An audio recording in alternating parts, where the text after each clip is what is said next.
गृहस्थ को भक्तिमान होना चाहिए। आए हुए अतिथियों की सेवा, संत सेवा, ठाकुर सेवा और जो भी, और निरंतर नाम जप, जो भी अन्न धन है उससे हम जब गौ सेवा, अतिथि सेवा, ठाकुर सेवा, संत सेवा ये करते हैं ना, तो हमसे कुछ ऐसे अपराध होते रहते हैं जो जाने अनजाने में, जैसे कोई कृषि करता, खेती करता है तो जोतने में या ऐसे पदार्थ फेंके जाते हैं फसल रक्षा के लिए जिससे बहुत से जीव मरते हैं, सोहनी लगाने में बहुत से जीव मरते हैं, कई ऐसी प्रक्रियाएं हैं जिसमें बचाना भी चाहे तो नहीं बचा सकते, बहुत से जीवों की हत्या हो जाती है। यदि अतिथि धर्म का, साधु सेवा, ठाकुर सेवा, गौ सेवा ऐसी सेवाएं होती है, भगवत स्मरण होता है, तो निष्पाप होकर वो भक्तिमान गृहस्थ भगवत प्राप्ति के योग्य हो जाता है। भक्तिमान पुरुष गृहस्थोचित शास्त्रोक्त कर्मों के द्वारा मेरी आराधना करता हुआ अगर घर में ही वास करता है और मेरे भक्ति मार्ग का अनुसरण करता है घर में रहकर, तो भी वो भगवत प्राप्त हो जाता है। समय नहीं है उसको कि वृंदावन अखंड वास करे, कभी कभी समय निकालकर वृंदावन आ गया, सत्संग रोज सुने, शास्त्रों का स्वाध्याय करे। आजकल तो यंत्रों के द्वारा सुविधा है, हम किसी भी संत महापुरुष के वचन श्रवण कर सकते हैं। कुछ समय ऐसा निकाले, एकदम एकाग्रता पूर्वक भगवत चिंतन करना, नाम जप करना, तो गृहस्थी में रहते हुए वो भक्तिमान पुरुष भगवत प्राप्ति कर सकता है। अगर उसका पुत्र सयाना हो गया है और लगता है कि ये गृहस्थी को संभाल लेगा, तो उसको चाहिए कि जबरदस्ती परिवार का त्याग करके भगवत मार्ग का पूर्ण रूप से अनुसरण कर ले, फिर उसमें मोह की गुंजाइश न रखे। जबरदस्ती ना चाहते हुए भी मन आसक्त है, राग कर रहा, पर छोड़ देना चाहिए।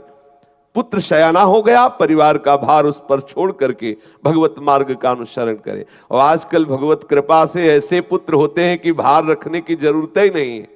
माता पिता को छोड़ दिया और विदेशों में जाकर के ब्याह करके नौकरी करते, माता पिता किस स्थिति में पता ही नहीं, अपने आप बैरागी बना देते हैं। तुम्हें राग करने की जरूरत नहीं, ज्यादा राग करोगे तो अनाथालय में छोड़वा देंगे, वृद्धालय में जहां वृद्धों की सेवा होती है। बहुत सावधान, स्वयं भगवान आदेश कर रहे, यदि पुत्रवान हो, पुत्र शयाना हो गया हो, तो घर गृहस्थी का भार सौंप करके मेरी प्राप्ति के लिए पूर्ण तन्मयता पूर्वक भजन करे, संन्यास मार्ग को स्वीकार कर ले। जो लोग मेरी आज्ञा के अनुसार गृहस्थ जीवन ना बिता करके परिवार के जनों में फंस जाते हैं, घर में आसक्ति कर लेते हैं, स्त्री पुत्र और धन की कामना में फंसकर हाय हाय करते हुए वृद्धावस्था आ गई, मूढ़तावश, स्त्री लंपटता, मोहवश, पुत्र प्रियता और कृपणतावश धन की प्रियता, फिर वो इस फेर में पड़कर नरक जाते हैं, फंस जाते हैं। प्रायः ऐसा ही हो रहा है, हम अपने जाल में खुद फंसते चले जा रहे हैं। जब हमें मुक्त होने का प्रभु ने अवसर दिया मनुष्य शरीर, तो इतना राग फैला लिया, पूछो मत। हे उद्धव, जो मेरी आज्ञा नहीं पालन करते, प्रभु की क्या आज्ञा है? परिवार में राग न करते हुए मेरा स्मरण करते हुए कर्तव्य का पालन करो, अतिथि सेवा, ठाकुर सेवा, गौ सेवा, संत सेवा करते हुए भजन परायण रहो। अगर ये आज्ञा पालन नहीं करते तो उनके हृदय में बैठ जाता है क्या, हाय हाय ये मेरे बच्चे बहू ये सब बिगड़ जाएंगे अगर हम भजन करने लगे, हमको तो रात दिन पर डांट लगानी होती है तभी ये अच्छे रहते हैं, और मेरे बिना ये सब कैसे जिएंगे। और वो मना रहे कि मर जाए, ये बुढ़ौना दरवाजे में बैठे कफ डालता रहता, खांसता रहता है, हल्ला मचाता रहता है, भगवान इसे पूछ लो। परिवार के मनाते हैं और वो सोच रहा है, लाठी लिए चश्मा संभाल के देखता रहता है कौन आए कौन गए, और वो सोचता रहता है अगर हम मर गए तो सब बर्बाद हो जाएगा, और वो मना रहे ये मर जाए तो आबाद हो जाए हम। बहुत विचित्र भगवान की माया है। अगर मैं न रहा तो ये मेरे वृद्ध परिवार, ये मेरी पत्नी, ये मेरे बच्चे बहू सब कैसे, मेरे बिना तो इस सृष्टि का काम नहीं चलने वाला, वो ऐसा सोचता है। और है किसी का, स्वयं जाके वो कुछ कर नहीं सकता, लाठी लिए दरवाजे पे बैठा वो गणित लगाता रहता है, अगर मैं ना हूं तो पूरा घर बर्बाद हो जाए, ऐसे सोचता रहता है। ये भगवान कह रहे हैं, कोई व्यक्ति नहीं बोल रहा, स्वयं जगत गुरु सबके अंतःकरण में बैठे हुए जो जान रहे वही बोल रहे। वो हाय हाय करता रहता है। जब उसके भजन का समय था तो भोगों में लगा, अब जब जाने का समय हुआ तो अब एक बार भी रामकृष्ण हरि नहीं निकल रहा।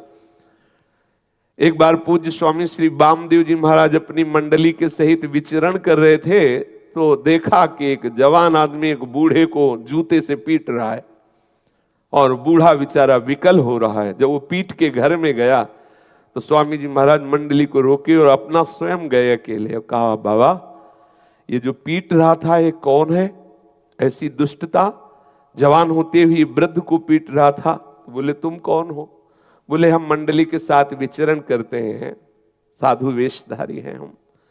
ये तुम्हें कौन पीट रहा? बोले, हमारा लड़का हमें पीट रहा था। अरे बोले, ऐसे दुष्ट लड़के का त्याग करो, चलो मंडली के साथ खूब आराम से खाओ पियो, भजन करो, तुम्हारी वृद्धावस्था है। बोले, लड़का हमारा पीठ हमें, तेरे को क्या परेशानी, तू भाग यहां से।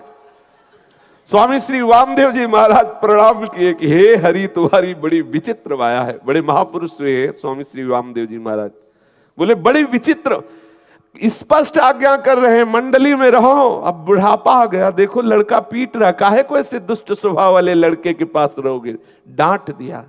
ये है भगवान की विचित्र माया।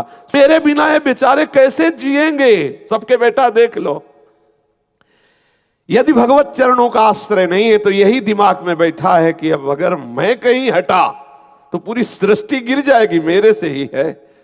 एक मार्ग में कुत्ता आगे आगे जा रहा था, पीछे से लदी हुई गाड़ी जा रही थी सामान की, तो पीछे गाड़ी को देखता तो गाड़ी आ रही थी, सोचा मेरे ही आकर्षण से गाड़ी आ रही। थोड़ी देर चला और बड़े गर्व में था कि जैसे मैं चल रहा हूं वैसे ही गाड़ी चले। फिर सोचा देखें हटकर, और जो ही हटा तो गाड़ी निकल गई। उसने सोचा मेरा भ्रम था, बिल्कुल वही भ्रम हमें है। अभी मर जाओ तो कुछ बिगड़ने वाला नहीं, वैसे ही सृष्टि चलेगी और ऐसा ही हो रहा है। लेकिन ये भ्रम है कि मेरे द्वारा ही ये परिवार पोषित है, इनका जीवन मेरे ना रहने पर व्यर्थ हो जाएगा, ऐसी वो चिंता से ग्रसित रहता है। जो इस प्रकार घर गृहस्थी के बंधन से बंधा हुआ है, जिसने कभी प्रभु का भजन नहीं किया, वो विक्षिप्त चित्त, गृहस्थासक्त, मूढ़ बुद्धि, विषय भोगी कहां जाता है? बोले, वो घोर तम में नरकों को प्राप्त होता है। जो ये दलीलें देते हैं, मैं गृहस्थ हूं, मेरा भजन से कोई मतलब नहीं, बस कमाओ खाओ भोगो और भगवान खूब प्रसन्न हो जाएंगे इससे। नहीं, आप अपने कर्तव्य का पालन भगवत स्मरण करते हुए करिए।